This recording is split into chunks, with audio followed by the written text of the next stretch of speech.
అదే RTV app వార్తల్ని క్షణాల్లో చదివే అవకాశం ఉంటుంది. ఒక న్యూస్ పేపర్, ఒక టెలివిజన్ ఛానల్ మీ చేతుల్లో ఎప్పుడూ ఉంటాయి. భారతదేశానికి స్వాతంత్రం సిద్ధించి 76 ఏళ్ళు కావస్తా ఉన్నా కూడా అణగారిన తనాల వెనుకబాటు తనాన్ని తొలగించేందుకు కేంద్ర రాష్ట్ర ప్రభుత్వాల నిర్లక్ష్యం ఈరోజు వారి పాలిట శాపంగా మారింది.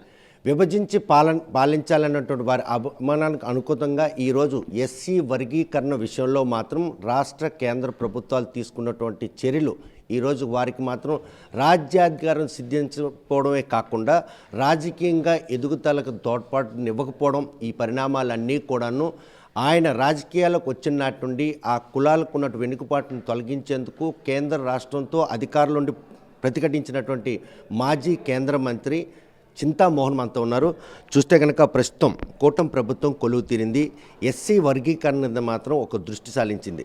ఈ విషయంపై దశాబ్ద కాలంగా ఈ వెనుకబాటుతనాన్ని వారికి రాజకీయంగా ఎదుగుదలకు తేవాలని మీరు చేస్తున్న పోరాటంలో ప్రభుత్వాల నిర్ణయాన్ని ఏ విధంగా మీరు పరిగణనలు తీసుకుంటారు? చంద్రబాబు నిర్ణయాన్ని నేను ఖండిస్తున్నాను.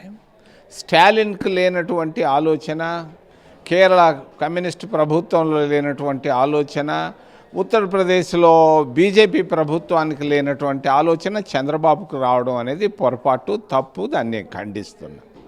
చూస్తే కనుక కేంద్రంలో ఓబీసీ చాలా కులాల సమూహం, అదేవిధంగా రాష్ట్రంలో బీసీ చాలా కులాల సమ్మేళనం అయినా కూడా వారికి ఎక్కడ కూడాను రాజ్యాధికారం అంటే పరిపాలించే దక్షతగా ఎదిగే అవకాశం లేకపోవడానికి ఏ పరిణామాలు ఆటంకంగా నిలుస్తుంది? పరిణామాలు కాదే, ఆలోచన కావాలి. ఉత్తరప్రదేశ్లో ములాయం సింగ్ అయ్యాడు ముఖ్యమంత్రి, లల్లు ప్రసాద్ బీహార్లో అయ్యాడు, స్టాలిన్ అక్కడ ముఖ్యమంత్రి అయ్యాడు, మరి అక్కడ సిద్ధరామయ్య అయ్యాడు. ఎందుకంటే రాజకీయ ఆలోచన ఉండాలి, రాజకీయ పరి ఉండాలి. ఇది లేకుండా మనం ఊరకే మనం పల్లకిని మనమే మోస్తాము, మనమే శాశ్వతం అనుకోవడం అనేది చాలా పొరపాటు. ఓబీసీల్లో పెను మార్పులు రావాలి, గొప్ప రాజకీయ చైతన్యం రావాలి. ఉత్తరప్రదేశ్ రాష్ట్రంలో రాగా, తమిళనాడులో రాగా, ఆంధ్రప్రదేశ్ రాష్ట్రం పక్కనే ఉన్న రాష్ట్రంలో ఎందుకు రాకూడదు? ఇటువంటి మార్పులు రావాలని మీరు కోరుకుంటున్నారు.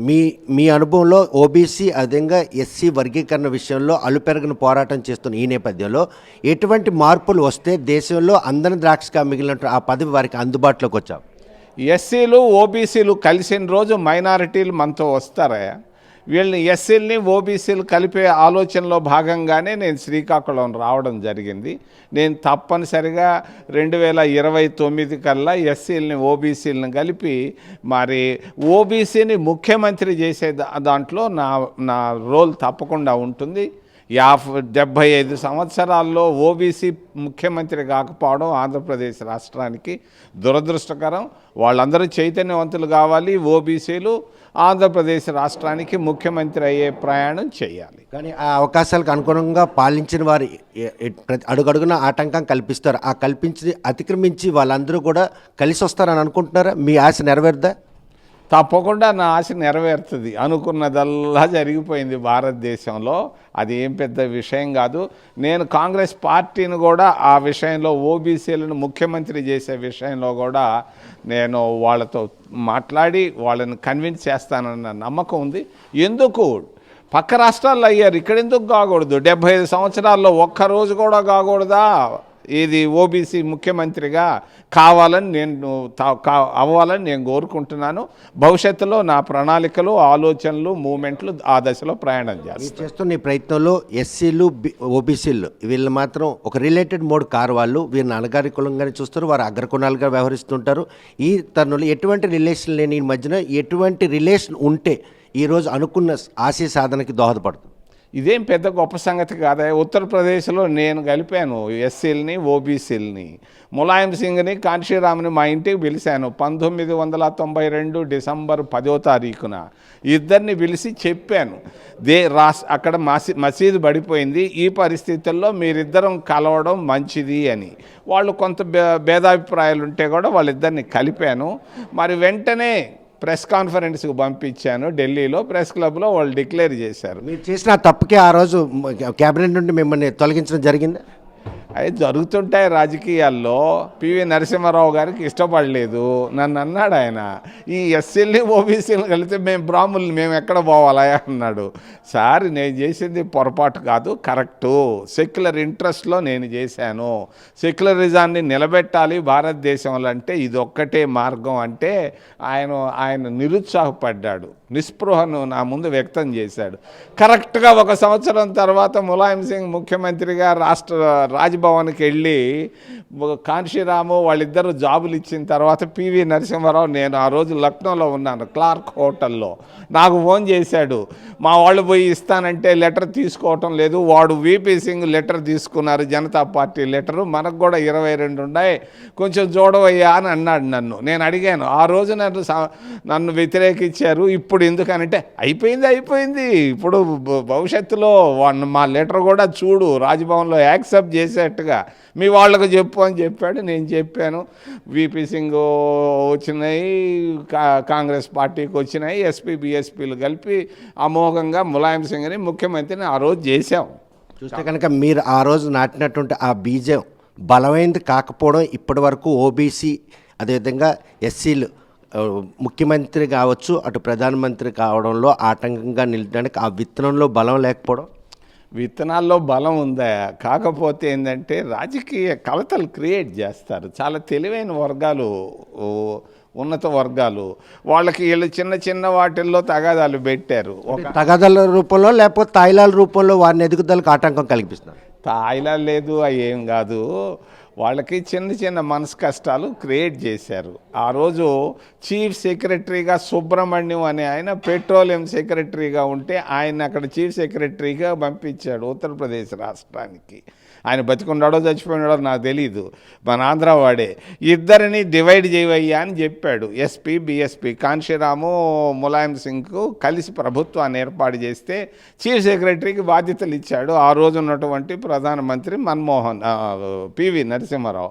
తెలివిగా వాళ్ళిద్దరి మధ్యలో తగాదాలు పెట్టాడు ఆ ఆఫీసరు, వాళ్ళు డివైడ్ అయ్యారు. తర్వాత రాజకీయ పరిణామాలు అందరికీ తెలిసిందే. చూస్తే ప్రస్తుతం ఏదైతే ఈ అందన ద్రాక్షగా ఉన్నటువంటి ముఖ్యమంత్రి పదవి కావచ్చు, ప్రధానమంత్రి పదవి కావచ్చు, వీటికి ఉన్నటువంటి అంటకులన్నీ కూడా అతిక్రమించి వెళ్ళాలంటే ఓబీసీలని ఎస్సీలకి మధ్యన ఒక రిలేషన్ మోడ్ కావాలి. దానికి ఏ విధమైన డయాస్ అయితే బాగుంటుందని చింతామోహన్ భావిస్తున్నారు. అయ్యా వీళ్ళు ఆశతో ఉన్నారు ముఖ్యమంత్రి కావాలని ఓబీసీలు, ఎస్సీలు కూడా నిస్పృహతో ఉన్నారు. ఏది ఈ క్లాసిఫికేషన్లో చాలా అసంతృప్తి ఉంది. చంద్రబాబు తెలీదు, చాలా కోపంగా ఉన్నారు ఎస్సీలు ఆంధ్రప్రదేశ్ రాష్ట్రంలో. ఆయన అనుకుంటున్నాడు ఇంటెలిజెన్స్ రిపోర్ట్లు బాగుండాయి లేని, ఇంటెలిజెన్స్ లేదు, తలకాయ లేదు. ఎస్సీలు చాలా బాధతో కోపంతో ఉన్నారు. ఈ కోపంగా ఉన్నటువంటి ఎస్సీలని ఓబీసీలో కలపడం సాధ్యం, తప్పనిసరిగా అది నేను చేసి చూపిస్తాను. కలిపే నేపథ్యంలో రిలేషన్ మోడ్ ఎలా ఉండాలని మీరు భావిస్తున్నారు? అంటే వాళ్ళ మధ్యన ఒక మ్యారేజెస్ కానీ ఇటువంటివి ఏమైనా కూడా ఉంటే ఆ రిలేషన్ మోడ్లో వాళ్ళు ఉన్నటువంటి ఆ అందన ద్రాక్షను అందుకునేందుకు వారు ఐక్యత కనుక అయితే వీరు అనుకున్నట్టు పాచికి ఫలించకపోవచ్చు కదా. కులాంతర వివాహాలు అంత సాధ్యం కాదు. ఆంధ్రప్రదేశ్ రాష్ట్రంలో ఒక యాదవ్ పోయి ఒక ఎస్సీని పెళ్లి చేసుకుంటాడని నేను అనుకోవటంలే. ఎప్పుడు చేసుకుంటాడు? ఎస్సీల ఆర్థిక కోటీశ్వర్లు అయినప్పుడు, వీళ్ళు కోటీశ్వర్లు అయినప్పుడు, వాళ్ళు కొంచెం అటు ఇటుగా ఉన్నప్పుడు చేసుకుంటారు. ఆర్థికంగా ఎదగందే కులాంతర వివాహాలు జరగవు. ఆర్థికంగా ఎదగాలి, అప్పుడే ఈ కులాంతర వివాహాలు జరుగుతాయి, కుల నిర్మూలన కూడా జరుగుతుంది. కులాంతర వివాహాలకి ఆర్థిక ఎదుగుదలే కేవలం అవసరమా, లేకపోతే ఇంక ఇతరత్ర కారణాలు ఏమైనా లేకపోలేదా? ఇప్పుడు ఆర్థికంగా ఎదగాలి మొట్టమొదటి సూత్రం. రెండోది, పిల్లకాయలు చదువుకునేటప్పుడు క్లాస్ రూమ్లో కూర్చొని ఒకరినొకరు ఇష్టపడే అవకాశాలు అది చాలా తక్కువ, అది 100లో 1%. ఆర్థికంగా ఎదగాలి. ఈ ఉద్యోగాలు, ఈ విద్య, వీటిల్లో లాభం లేదు. ఎంటర్ప్రెన్యూర్స్ కావాలి. ఎవరు? ఎస్సీలు. ఆర్థికంగా ఎదిగేదానికి మరి ప్రభుత్వం దగ్గర ఉన్నటువంటి కాంట్రాక్టుల్లో అయితేనే ఇతర వాటిల్లో వాళ్ళు తప్పనిసరిగా ఆర్థికంగా ఎదిగేదానికి ప్రయత్నాలు చేయాలి. ఎస్సీలకు ఎస్టీలకు అంబేద్కర్ ఒక ఆర్టికల్ తీసుకొచ్చాడు భారత రాజ్యాంగంలో. ఆర్టికల్ 46, 46 ఆర్టికల్ను భారత రాజ్యాంగంలో పెట్టాడు. ఏమని పెట్టాడంటే ఎస్సీలు ఎస్టీలు ఆర్థికంగా అభివృద్ధి చెందాలి అని. ఆర్థికంగా అభివృద్ధి చెందాలి అని అంటే ఎట్లా చెందుతారు? వీళ్ళలో కృషి కావాలి, బ్యాంకులు కూడా కలిసి రావాలి. బ్యాంకులు ఈరోజు ఒక వ్యక్తికి 45,000 కోట్ల రుణాన్ని మాఫీ చేశారు. 1% కట్టించుకున్నారు, 450 కోట్లు తీసుకున్నారు. మళ్ళా ఆ బ్యాడ్ డెట్ అయినా కూడా ఆయనకు 10,000 కోట్లు ఇవ్వబోతున్నారు రేపో మాపో. మరి ఎస్సీలు ఎస్టీలు దేశంలో 25% ఉంటే వాళ్ళకు 1% మాత్రమే, 1% లోపే ఇస్తున్నారు బ్యాంకు లోన్లు. 99% వాళ్ళు తీసుకుంటున్నారు. బ్యాంకుల్లో కూడా వీళ్ళకి రావాలి ఆ క్లాసిఫికేషన్, అక్కడ కావాలి ఆర్థికంగా.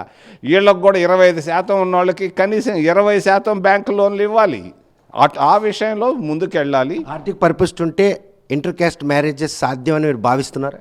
తప్పనిసరిగా ఆర్థిక పరిపుష్టి, కాంప్లెక్షను కొంచెం తెల్లంగా పుల్లంగా ఉంటే ఎవడైనా చేసుకుంటాడు. సో మీ కళ సాఫల్యం అవడానికి ఇంకెన్ని దశాబ్దాలు పట్టే అవకాశం ఉంది? దశాబ్ద కాలంగా పోరాడుతున్నారు. 3-4 సంవత్సరాల్లో పూర్తి చేసేస్తాయి పని. 29 కల్లా రెడీ చేస్తాను. అందందాక్షగా ఉన్నటువంటి ఏవైతే ముఖ్యమంత్రి, ప్రధానమంత్రి పదవుల విషయంలో మాత్రం ఇటు ఓబీసీ, మరోవైపు ఎస్టీ 2 కులాలకు కూడా 2-3 ఏళ్లలోనే ఆ పదవిని వారికి అలంకరించేందుగా తాను మాత్రం కృషి చేస్తాను.